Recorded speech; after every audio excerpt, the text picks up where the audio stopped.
প্রথমে তোমার নাম বলো। বেদা। বেদা, বহুত কিউট নেম। Thank you. মানে তুমি কোথা থেকে?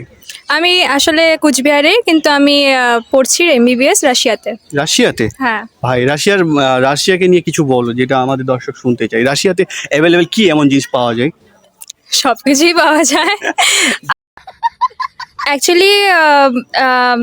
যেটা আমি ওখানে থেকে যেটা এক্সপিরিয়েন্স করেছি সেটা হচ্ছে রাশিয়ান যে মেল আর কি, হ্যাঁ। ছেলেরা ওরা খুব ম্যাসকুলিন হয়, ভীষণ ম্যাসকুলিন। আর মেয়েরা সেরকমভাবে খুব ফেমিনিন, যেটা আমরা হয়তো ইন্ডিয়াতে একটু ল্যাক করি, বিকজ ইন্ডিয়াতে এখনও থিঙ্কিংটা একটু হয়তো পেছনের জেনারেশনেই আছে, উইচ ইজ গুড, যেটা মানে ভালো ইন্ডিয়ার ক্ষেত্রে। কিন্তু রাশিয়াতে পেছনের একটু আছে, তাও ওরা একটু অ্যাডভান্স। আচ্ছা, রাশিয়াতে ইন্ডিয়ানদেরকে কিভাবে দেখে আর কি?